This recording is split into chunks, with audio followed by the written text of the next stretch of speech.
যখন প্রবাসীদের বউ রাস্তাঘাটে বের হয় তখন রাস্তাঘাটে কিছু বকাটে পোলাপান উৎপেতে থাকে যে কখন ওনার সাথে কথা বলবো আর ওনার ফোন নাম্বারটা নিব।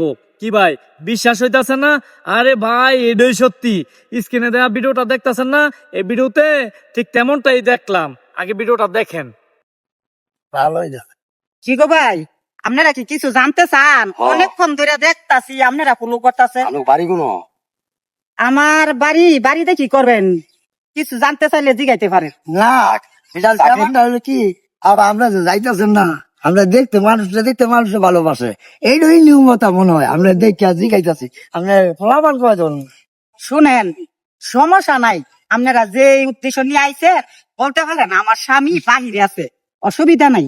ও হ্যাঁ, তাহলে আপনারও সমস্যা নেই, আমারও সমস্যা নাই, মানে আপনারা দেখে ভালো লাগতেছে। নাম্বারটা দিবেন? তাই ঠিক আছে, নেন, অসুবিধা নাই। বলেন, নাম্বারটা তুলে দেন। নাম্বারটা ওরাই দিতাম।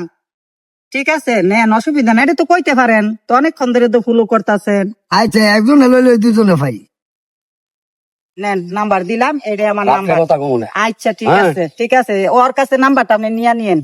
কজনই তো হইলাম, আমার কথা বার্তা। আচ্ছা ঠিক আছে, সমস্যা নাই। আমার স্বামী বাইরে আছে। আচ্ছা, আমরা সারা রাত কথা কইলো কোনো বাধা দেওয়ার কয় মতো কি লোক দরকার নাই। হয় বার্গার মারাই বলবো। আচ্ছা ঠিক আছে। আচ্ছা ঠিক আছে, আচ্ছা, ঠিক খোদা আছে, হাফেজ। আল্লাহ হাফেজ। ভালো থাক। ভালো থাক। ভালো থাক। ঠিক আছে। দর্শক ভাই, এই দুই ছেলারে কি জন্য সরাইছি জানেন? যদি দুই ছেলারে না সরাইতাম তাইলে তো আমারে অস্তিত্ব রাখ লইলে না।